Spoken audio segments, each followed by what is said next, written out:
I leaned in closer to the pressure gauge, squinting through my wire-rimmed glasses. At 11 kilometers beneath the surface in the Mariana Trench, the numbers still made my stomach do a nervous flip. The titanium hull around us was designed to withstand over 1,000 times the pressure of sea level. But that didn't stop the occasional, eerie groan from echoing through the lab. "I can't believe we're actually down here," I muttered, scribbling the latest readings into the logbook. 3 months ago, this mission felt like winning the scientific jackpot. Now, it felt almost routine. And honestly, that sense of normalcy was more unsettling than the deep ocean pressure. The hum of the specimen storage bay filled the background as I made my rounds. Zane was crouched over one of the collection tanks, his auburn hair perfectly in place despite 12 hours of grueling lab work. "Show off." He held up a Pacific black dragon, its bioluminescent glow casting bizarre shadows across his face. "Francis, come check this out," he called, his eyes glued to the creature. Mitochondrial density is off the charts compared to surface specimens. I walked over, boots squeaking on the metal floor. The anglerfish struggled in Zane's grip, its razor-sharp teeth reflecting the harsh lab lights. "Maybe it's a pressure adaptation. These things live in conditions that would crush us in an instant," I suggested. Zane made a quick note on his tablet, then gently placed the specimen back in its tank. "Or maybe there's something else going on down here that we haven't figured out yet." Just then, Beverly's voice crackled through the intercom, interrupting my thoughts. "Attention team, Director Jordan here. Just got off a call with corporate. They're thrilled with our collection rates this quarter. We're ahead of schedule on specimen diversity and sample quality." I felt that familiar warmth spread through me. 3 months of living in this metal tube at the bottom of the ocean, and we were actually making a real difference. "Keep it up, everyone," Beverly continued. "The research we're doing here is groundbreaking. The data we're collecting will change marine science for decades." Zane shot me a grin. "Not bad for a bunch of fish nerds, huh?" "Speak for yourself," I said, adjusting my glasses. "I prefer the term marine life enthusiasts." The intercom clicked off, and I turned back to monitor the environmental systems. Everything was in the green. Oxygen levels stable, water filtration running smoothly, nuclear core output normal. Cody had this place running like a well-oiled machine. Speaking of Cody, I spotted him emerging from one of the maintenance shafts, his tool belt clinking with every step. His coveralls were smeared with hydraulic fluid, and that satisfied. "I fixed something." Grin was plastered across his face. "How's she holding up?" I asked, nodding toward the stress monitors. "Minor fluctuations in the lower sections," Cody replied, wiping his hands on a rag. "Nothing outside normal parameters. This baby can take way more than we're throwing at her." "Good to know." I trusted Cody's judgment without question. The guy had more experience with deep-sea equipment than the rest of us combined. Allison emerged from the specimen prep area, carrying a tablet filled with data. Her dark hair was pulled back into its usual ponytail, and the focused look she wore meant something wasn't quite adding up. "Francis, I need to show you something strange," she said, pulling up a chart. "Look at these growth rates." I leaned in, studying the numbers. A 20 increase in size across multiple species in just 3 weeks. "Allison, you're saying the Pacific black dragons, the anglerfish, even the smaller crustaceans, they're all growing faster than normal?" I asked, brows furrowing. "It's not just that," she replied, tapping on the screen. "Controlled environment effect, sure, regular feeding schedule, optimal water temp, no predation pressure. But this rate seems excessive." I nodded. "Maybe it's just the environment. These creatures are adapting." "I thought so too," she agreed, scrolling through more data. "But I've never seen deep-sea specimens adjust this fast to lab conditions. Something doesn't sit right." Zane, who had been lost in his own work, looked up. "Could be beneficial mutations," he offered. "These organisms are built for rapid adaptation. Give them better conditions, and they'll take advantage of it." Allison didn't seem convinced, but she didn't argue further. I made a mental note to go over the growth data myself later. Allison had an eye for details, and if she was flagging something, it was worth investigating. The lab hummed with its usual rhythm as the day's shift wound down. I always liked this time, quiet, with only the faint glow from the specimen tanks and the comforting hum of equipment filling the air. Sometimes, when I stood by the observation window and gazed into the endless dark, It hit me how strange it was to be so far from everything.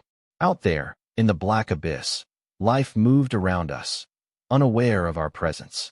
I was updating the daily logs when I noticed Zane still working in the storage bay. Nothing out of the ordinary there. The guy was dedicated, I'd give him that. But today he was taking extra tissue samples, moving with a precision that caught my attention. He had a small collection kit I didn't recognize, and he was carefully labeling each sample, making sure everything was documented just right. Probably just thorough research protocol, I thought. Zane was always methodical. The communications system chimed, snapping me out of my thoughts. Beverly's voice crackled through the speakers as she answered a call from the support vessel. Benthic Lab, this is Director Jordan. Evening, Beverly. Captain Morrison here, from the support vessel. Just checking in with your routine status report. All systems normal down here, Captain, Beverly replied. Teams are healthy. Equipment's running smooth. Research is ahead of schedule. Excellent. Weather up here is perfect. Calm seas, clear skies. Can't ask for better conditions for support. Copy that. Anything else we need to know? Negative. Have a good evening. The comm clicked off, and I felt that familiar wave of isolation settle over me. We were 11 kilometers down, with nothing but black water between us and the surface world. Sometimes, that felt reassuring, like we were in our own little bubble. Other times, it was suffocating. Tonight, though, it felt oddly comforting. I finished my logs and began my evening routine. Checking specimen tank temperatures, reviewing tomorrow's collection schedule, making sure everything was secure for the night shift. The lab had a calm quality at this hour, with most of the team either sleeping or working quietly in the background. Zane was still in the storage bay, but I figured he'd finish up soon. He needed sleep, just like the rest of us. I settled into my bunk with a marine biology journal, reading about bioluminescent adaptations in deep-sea creatures. The research we were doing down here would probably end up in journals like this someday.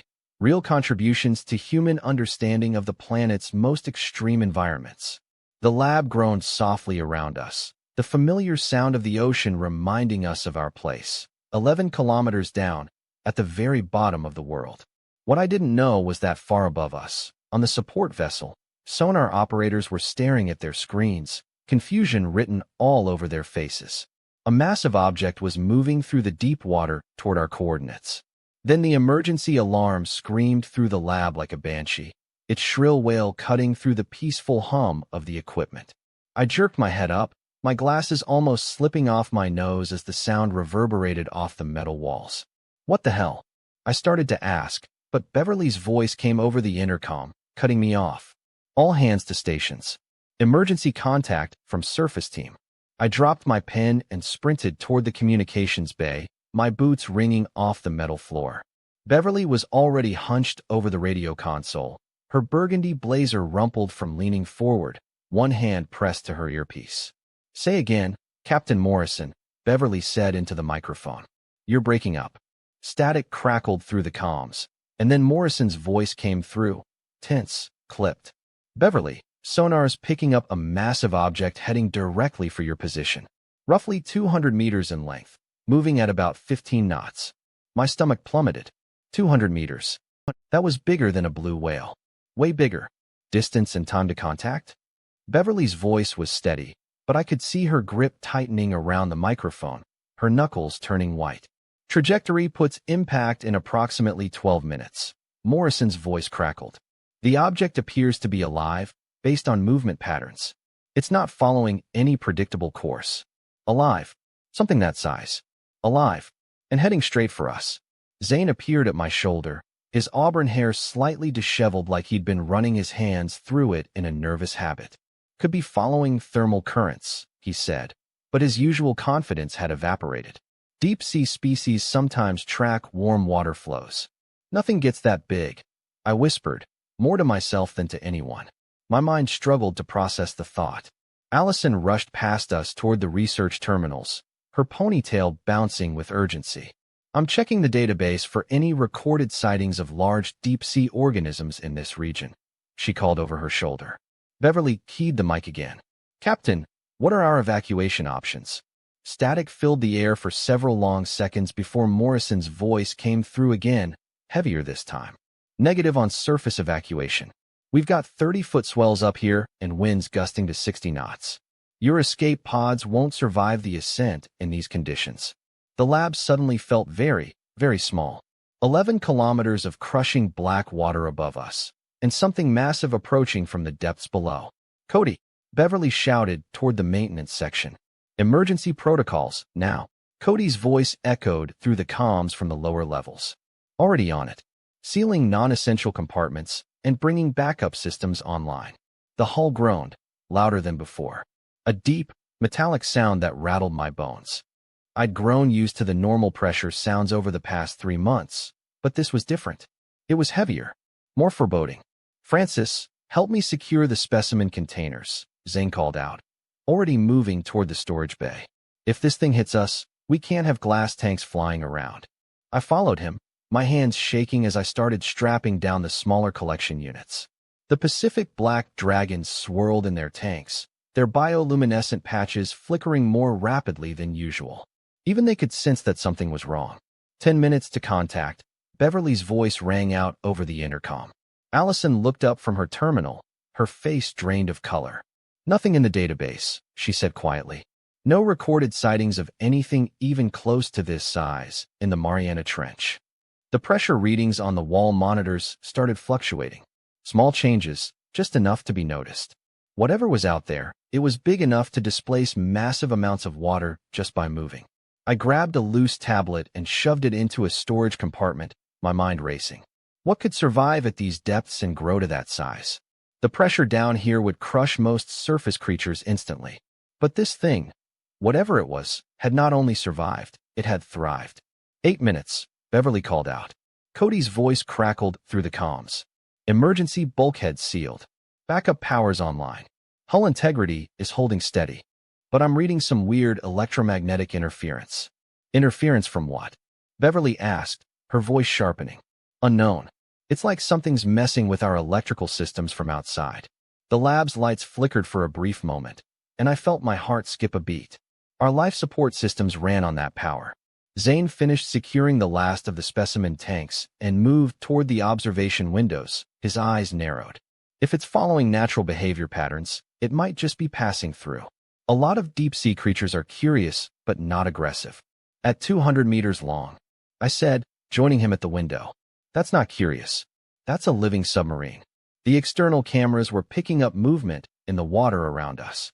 Dark shapes, huge and shifting, moved through the absolute blackness beyond our lights. I pressed my face against the reinforced glass, trying to make sense of the shadows I saw.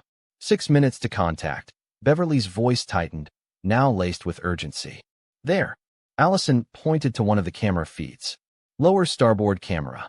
We all crowded around the monitor, eyes wide. Something massive passed just outside the camera's range, a wall of flesh that seemed to stretch on forever. It was covered in what looked like scars or natural ridges, its form barely visible in the dim light. "Jesus." Cody's voice came through, sharp with disbelief. "That thing's the size of a football field." The hull groaned again, louder this time, as thousands of tons of water were displaced by whatever was circling us. "For minutes," Beverly said, her voice steady but taut with tension. "Captain Morrison, are you getting this on sonar?" "Affirmative. The object has slowed its approach, but it's still heading directly for you. We're scrambling emergency response teams, but with these weather conditions," Morrison's voice trailed off, and we all knew what he meant. If something went wrong down here, we were on our own. I helped Allison secure the last of the loose equipment, my hands trembling with each movement. 3 months of peaceful research. And now this. 2 minutes to contact. Beverly's voice echoed in the sterile silence. The lab went still, save for the hum of life support systems and the occasional groan from the hull. We all stood at our stations, waiting. Through the observation windows, the darkness seemed to shift, like it was closing in on us. Something was out there, moving closer. 1 minute, Beverly said, her voice calm but strained, before keying the microphone one final time. "Captain Morrison, this is Director Jordan requesting immediate emergency response teams. Unknown contact imminent. If we lose communications," she paused, her eyes scanning the room, locking with each of us in turn. "Tell corporate headquarters we maintained research protocols to the end." The radio crackled, But Morrison's voice was lost in the sudden, overwhelming sound that filled the lab, not mechanical, not human. It was something alive, something immense calling out from the depths around us. The impact hit us like a freight train, water and fury. 1 second, I was standing at the communications console, listening to Beverly coordinate with the surface team. The next, the entire lab lurched sideways with a grinding screech of metal that made my teeth rattle. I went flying into the nearest workstation, my shoulders slamming against the edge with a sickening thud that knocked the breath out of me. Emergency lighting flickered on, bathing everything in that sickly red glow. We were officially screwed. The lab tilted sharply, at least 15 degrees, maybe more. Equipment that wasn't bolted down went sliding across the floor in a chaotic symphony of crashing metal and breaking glass. Hull breach in Section 7. Cody's voice echoed from somewhere below, tight, with controlled panic. Water's coming through the airlock seals. I struggled to my feet, my glasses crooked and barely hanging on. Through the observation windows, I saw why our world had just turned upside down. The creature was right there, pressed against the reinforced glass as if it were trying to peer inside. Its body stretched beyond the reach of our external lights, vanishing into the crushing blackness beyond. It was huge. Its hide looked like ancient leather, deep scars running across it, gouges, ridges, like it had been carved by something with massive, razor-sharp teeth. Bioluminescent patches pulsed slowly along its sides, sending eerie, rhythmic waves of light through the water. The display was mesmerizing and utterly terrifying at the same time. "Damage reports now," Beverly shouted, her voice cutting through the chaos. She'd managed to stay on her feet during the impact, one hand gripping the communications console while the other worked frantically at the backup systems. "Air filtration is holding," Allison called from the environmental station, her voice clipped. "But I'm reading pressure drops in the lower sections." I helped Beverly bring the emergency comms back online, my hands trembling as I worked the controls. The backup power hummed to life, but whole sections of the lab remained dark. Through the hull, I could hear water sloshing in places it definitely shouldn't be. "Surface team, this is Benthic Lab. We've sustained major structural damage. Requesting immediate evacuation support." Beverly's voice was steady, but I could hear the strain. Static filled the air for what felt like an eternity before Morrison's voice broke through the fuzz. "Copy that, Beverly. We're reading massive electromagnetic interference from your position. The creature seems to have stopped moving." I looked back out the observation windows. The creature was just floating there. Its massive bulk blocked most of our view of the surrounding water, its bioluminescent patches pulsing slower now, almost as if it were thinking. "Cody, status report." Beverly's voice crackled into the headset. "Emergency bulkheads are holding in sections 5 and 6. His voice came back strained, tight with effort. "But we've got flooding in the specimen storage bay. I'm trying to seal it off before we lose the whole lower level." My stomach dropped. The specimen storage bay, all our research samples, the creatures we'd been studying for months, were down there. If that section flooded completely, we'd lose everything. "The containers," I gasped, grabbing Beverly's arm. "All our specimens are in the storage bay." She looked at me with an expression I'd never seen before, not just worry, but something deeper, something that resembled guilt. Then a sharp crack echoed through the lab, the sickening sound of breaking glass. Another crack, and another. "The specimen containers are compromised." Allison's voice was taut with fear. "I'm reading multiple containment failures in the storage bay." That's when I saw him. While the rest of us were scrambling to handle the crisis, Zane had grabbed one of his collection kits and was heading toward the damaged lower sections. Not away from the danger, toward it. "Zane, where are you going?" I called after him. He paused at the access ladder, his face disturbingly calm, too calm for the situation. "Someone needs to assess the specimen damage for the incident report." "Are you insane?" I shouted. "That section's flooding. The water's only ankle deep," he said, already starting down the ladder. "I'll be quick." I watched him disappear into the red-lit corridor below, that collection kit still clutched in his hand like it was the most important thing in the world. Something about his behavior made my skin crawl. But I had bigger problems to deal with. The structural alarms were blaring now, indicating critical hull stress in 3 different sections. But when I looked out the observation windows again, The creature wasn't ramming us or trying to break through. It was just there, moving slowly along the lab's exterior as if it were examining us, studying us. "Beverly, I've got contact with the surface," I said, adjusting the frequency to cut through some of the static. "Morrison, can you hear us?" "Barely." His voice crackled through the interference. "That thing's bioelectric field is playing hell with our communications.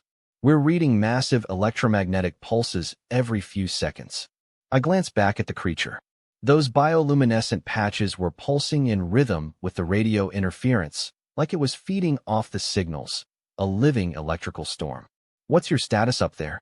Beverly asked, her voice tightly controlled. "Weather's still brutal, but we're trying to get a rescue submersible ready." Morrison's voice sounded strained. "Problem is, we can't get a clear sonar reading with all this electromagnetic noise. We're flying blind." The lab shuddered again, this time from the creature's movement. It wasn't violent. It was a gentle shift, but even the slightest movement from something that massive was enough to stress our hull beyond its design limits. "Cody, how are those emergency systems holding up?"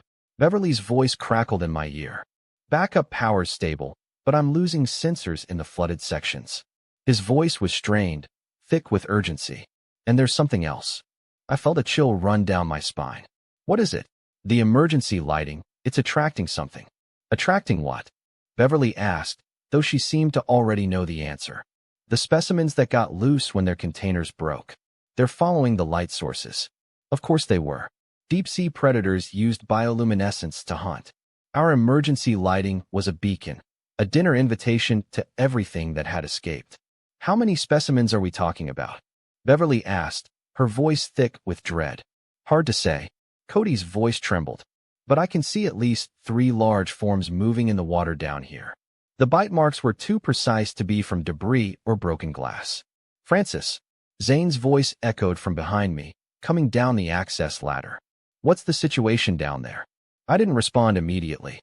Allison had been investigating something when the creature struck. She'd been trying to figure out why our specimens were growing so fast, why they were acting so differently. Now, she was dead, and those same specimens had vanished without a trace. Zane splashed into the water beside me, still holding the collection kit in his hand. When his eyes landed on Allison's body, his face went through the motions of shock and grief. But something felt off, too clinical, too detached. "We need to get her out of here," I said, reaching for her under the arms. "Wait." Zane grabbed my wrist. "I need to document the wounds for the incident report." I stared at him.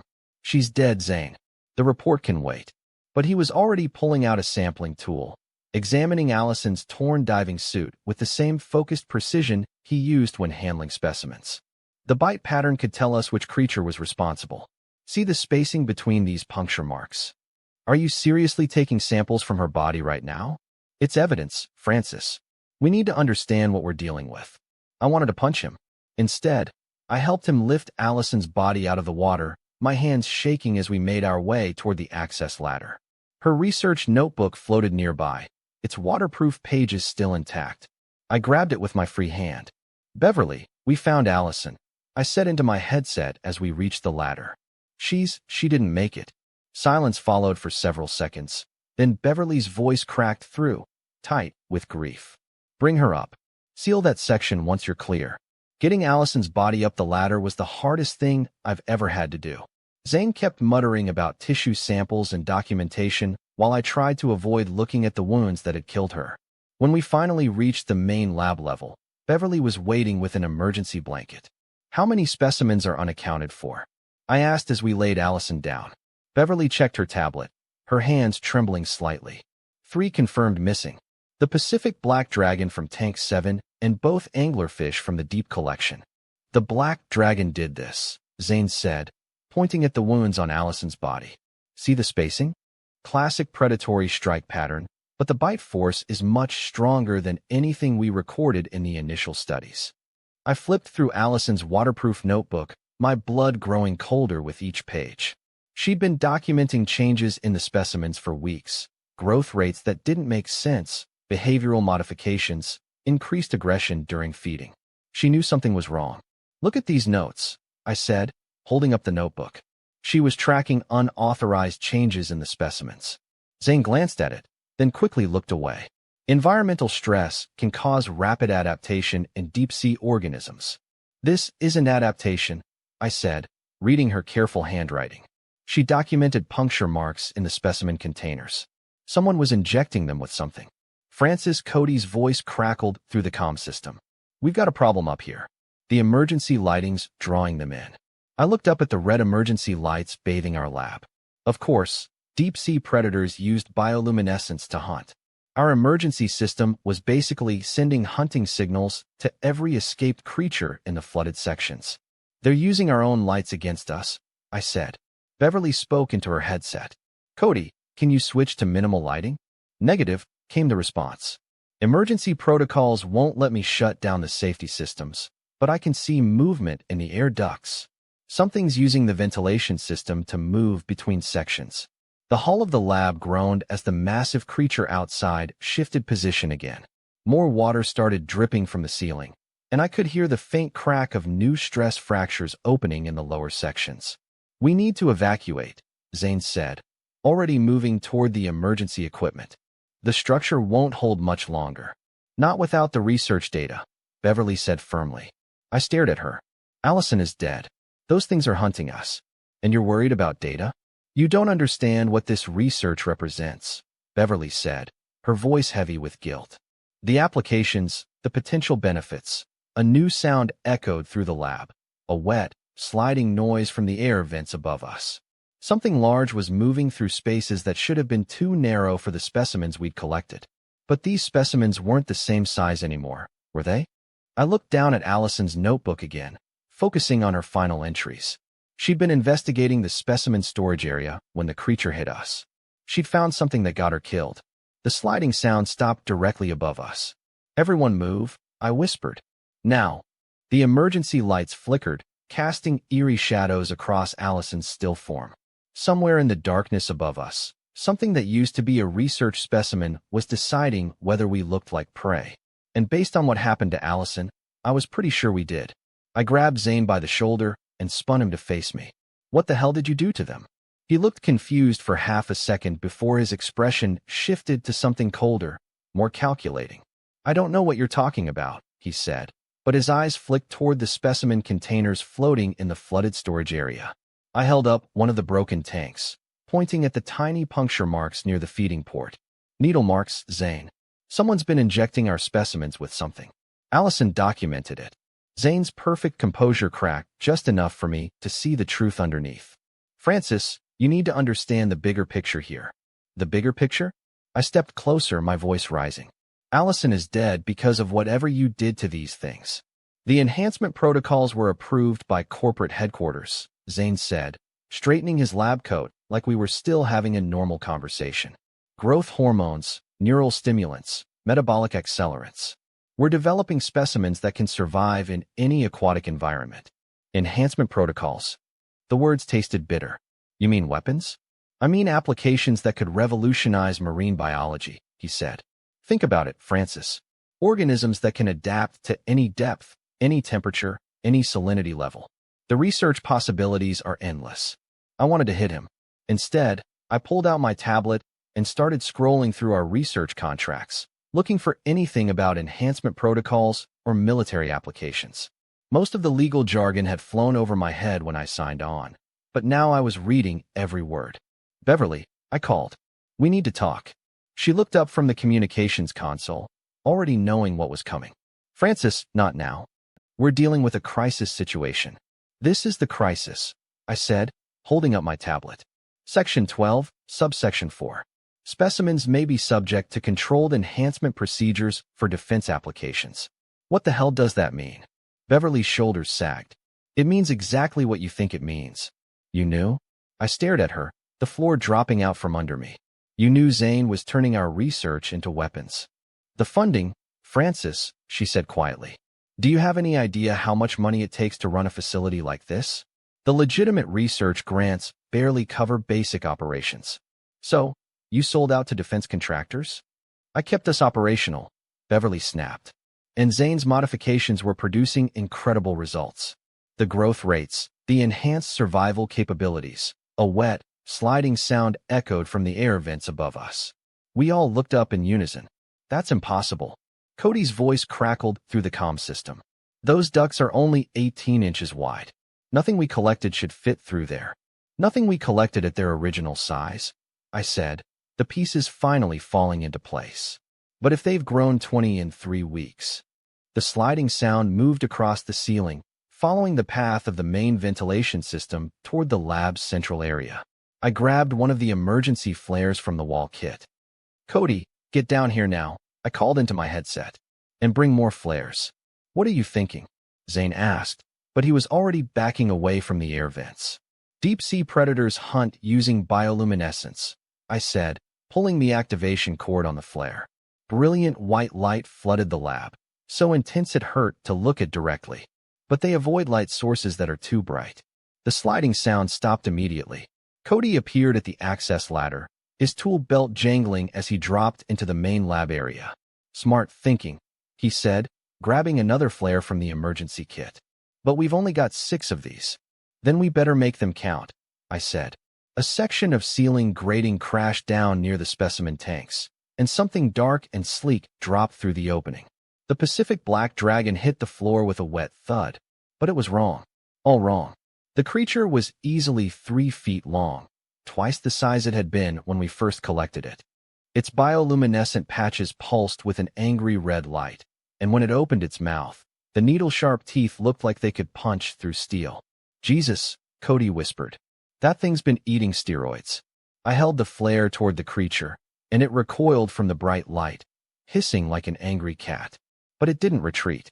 Instead, it began to circle us, staying just outside the flare's effective range.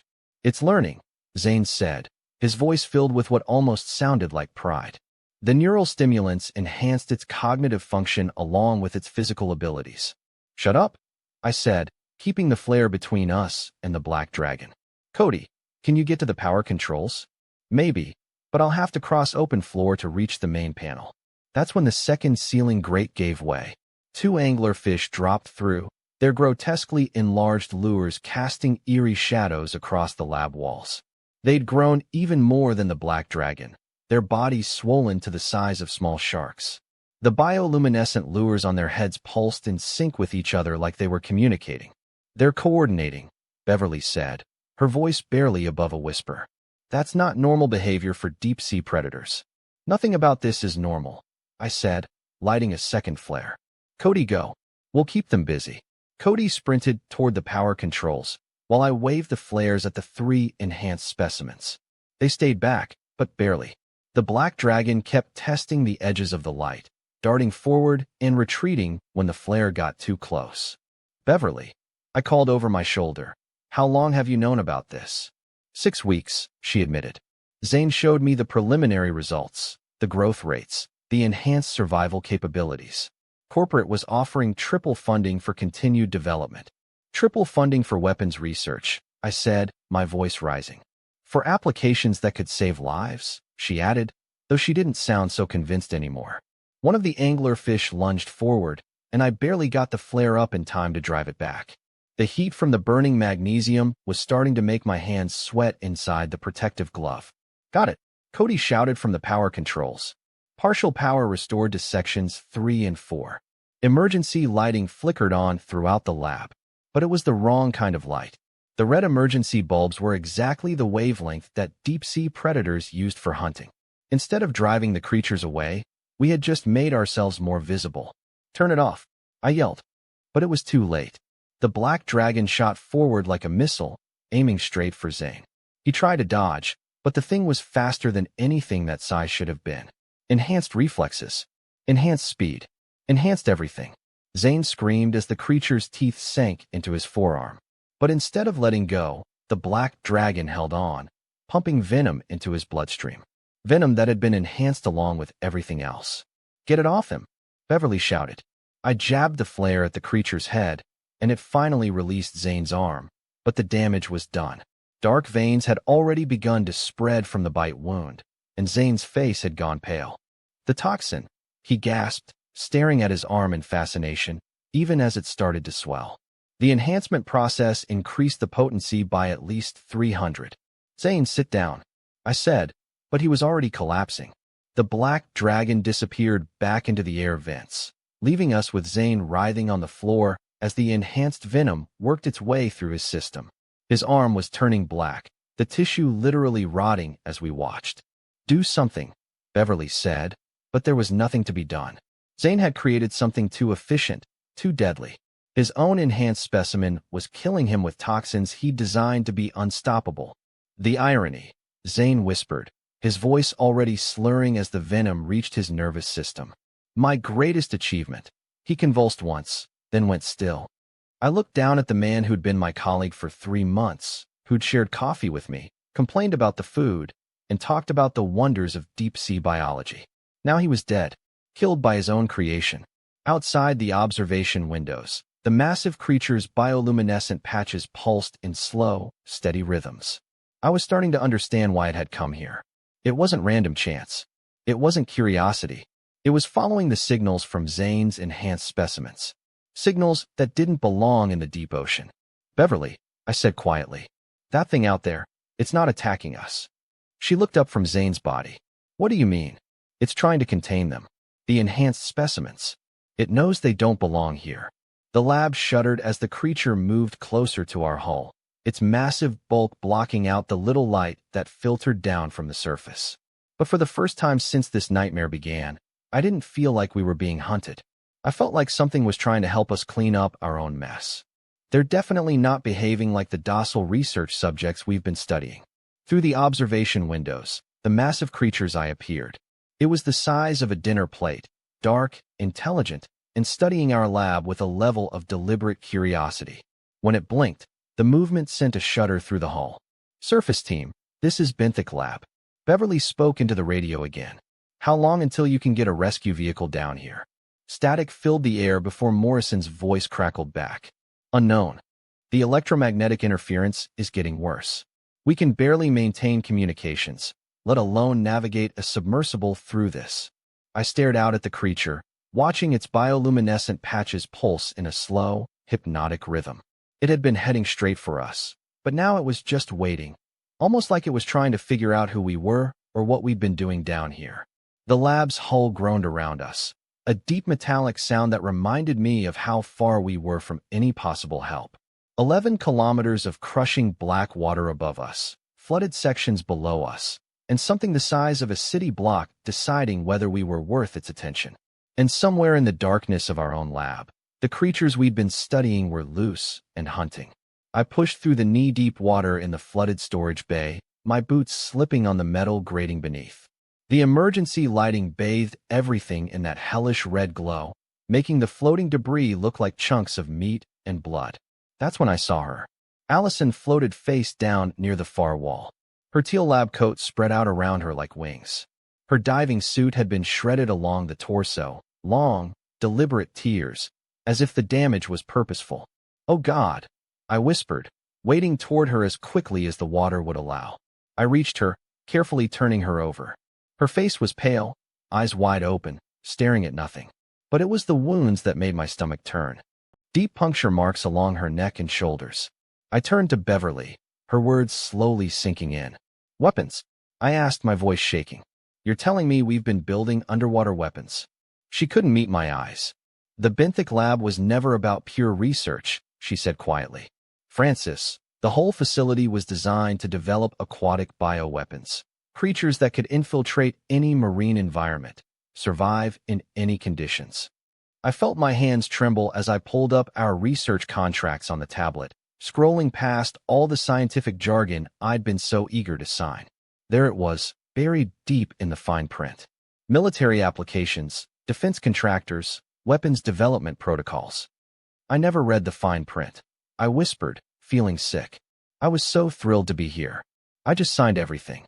"None of us read it carefully," Beverly replied. "They made sure of that." The lab shuddered again as the massive creature shifted outside. Through the observation windows, I saw its bioluminescent patches pulsing in complex patterns. These weren't random flashes, but organized signals. "Cody," I called into my headset. "What's the status on that evacuation pod?" His voice crackled back through the static. "Got one pod operational. But Francis, the surface conditions are brutal. 40-foot swells, hurricane-force winds. We launch now, we might not survive the ascent. Better than staying here with those things hunting us, I said.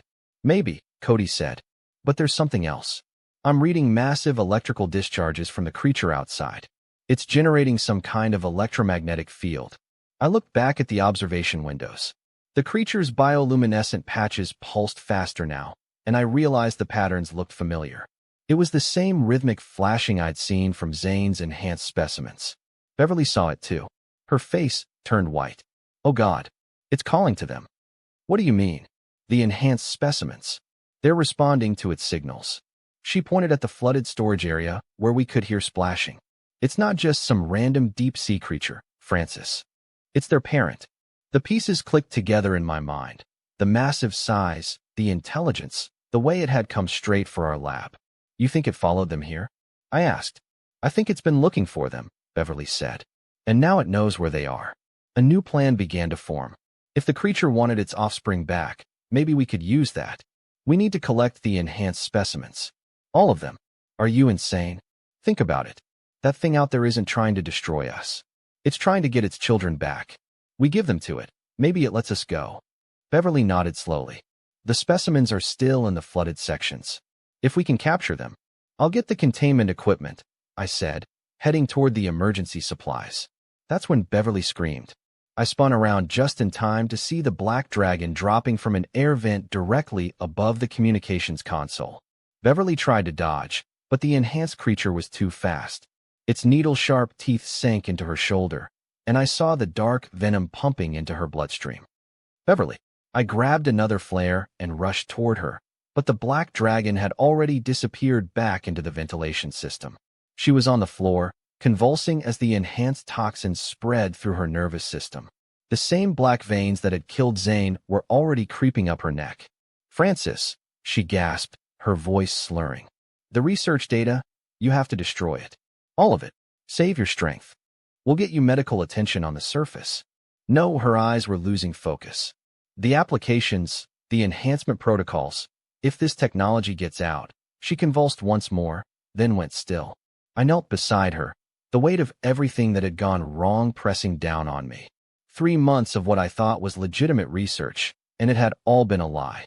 We'd been creating monsters, and now those monsters were killing us one by one. Francis, Cody's voice came through my headset. I heard screaming. What's your status? Beverly's dead, I said quietly. The black dragon got her. Silence stretched on for several seconds. Then, I'm sorry, man, but we need to move. Cody's voice crackled through the headset. I've got the pod ready, and I'm reading some weird changes in that creature's behavior. I glanced out the observation windows. The massive creature was shifting in the water, its bioluminescent patches flashing in rapid, urgent patterns, like it was agitated about something. Cody, you said it's been generating electrical fields? Yeah, massive ones. But here's the thing. I've been monitoring our site for 3 months, and this area has been unusually quiet. No major predators, no territorial disputes. It's almost like something's been keeping the really dangerous stuff away from us. The realization hit me like a physical blow. It's been protecting us. What? That creature. It's been keeping the other predators away from our lab. That's why our research site has been so peaceful. I stared at the massive form outside, trying to understand it. It's been guarding this area. Guarding it from what? Cody asked. I thought about the enhanced specimens, loose in our lab, hunting. The weapons technology we'd developed, the toxins that could kill in seconds. Our own creations, turning against us. The creature's bioluminescent patches pulsed brighter, and I could feel the electromagnetic interference increasing. It knew. Its offspring were in danger, trapped in a facility that had turned them into weapons. We have a choice to make, I said, trying to keep my voice steady. We can take the pod to the surface and save ourselves, or we can make sure this weapons technology never sees the light of day. What are you thinking?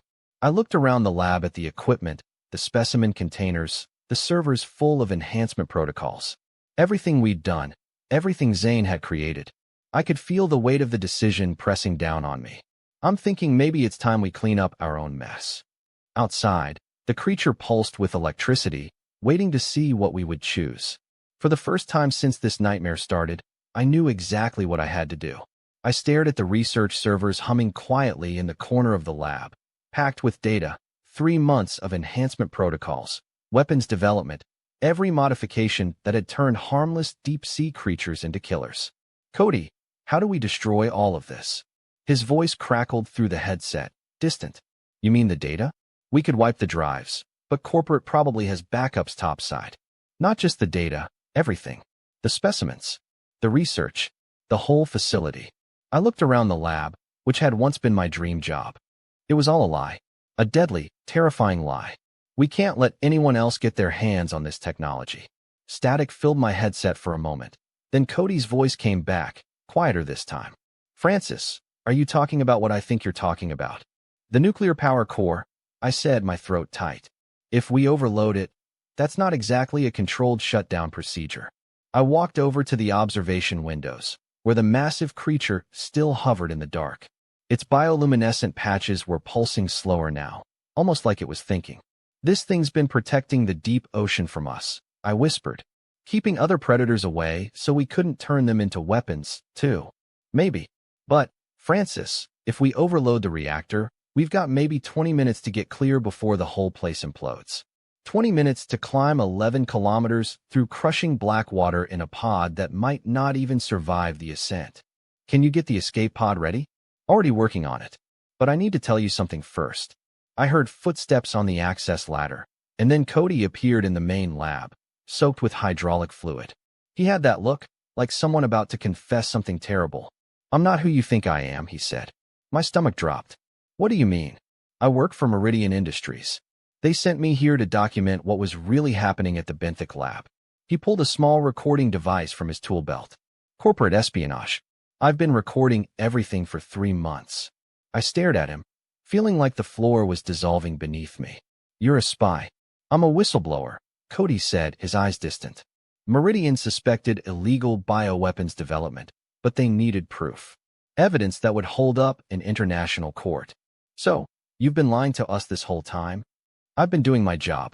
But, Francis, after seeing what happened to Allison and the others, he looked down at his hands.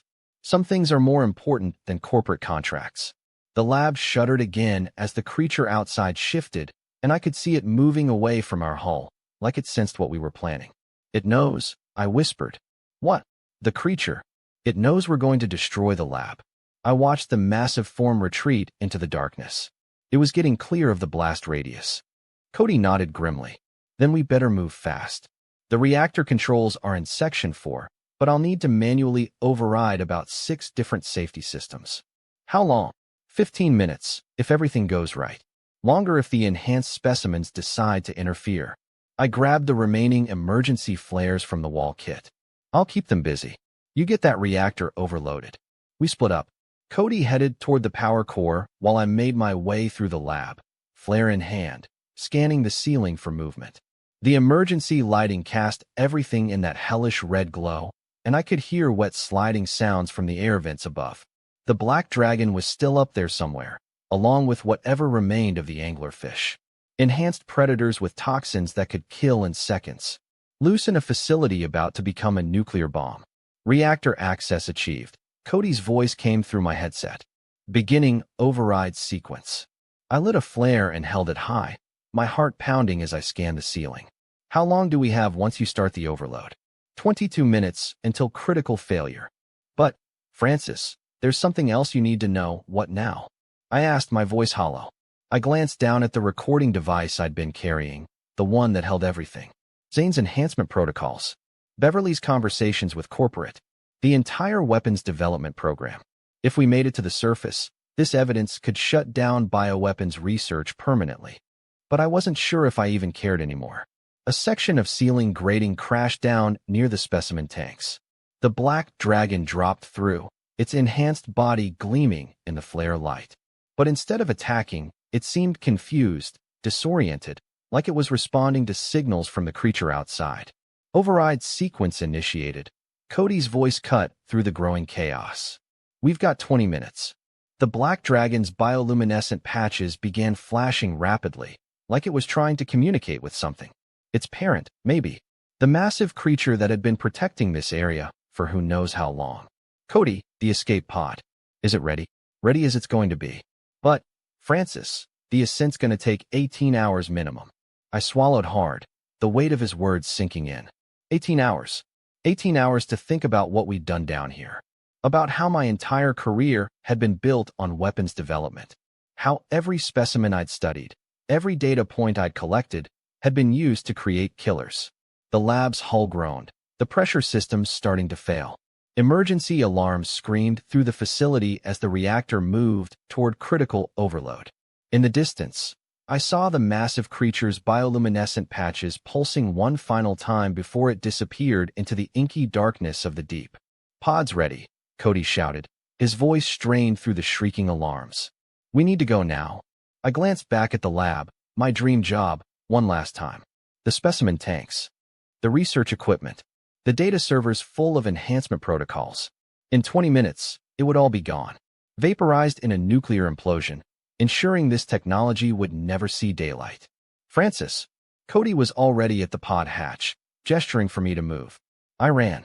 I ran toward the escape pod, leaving behind 3 months of what I'd thought was legitimate research. Behind me, the alarms intensified as the power core hurtled toward its inevitable collapse. The massive creature was out there somewhere, probably retreating to the deepest trenches where humans couldn't follow, where it could continue protecting the uncharted life from people like us. I sealed the pod hatch behind me. Cody initiated the ascent sequence. 18 hours. 18 hours to the surface. 18 hours to process everything we had learned down here. The pod shuddered as it began the long climb toward daylight. As the lab's fading alarms echoed in the distance, I realized something. Maybe some discoveries were too dangerous to make. Maybe some secrets were meant to stay buried in the deep.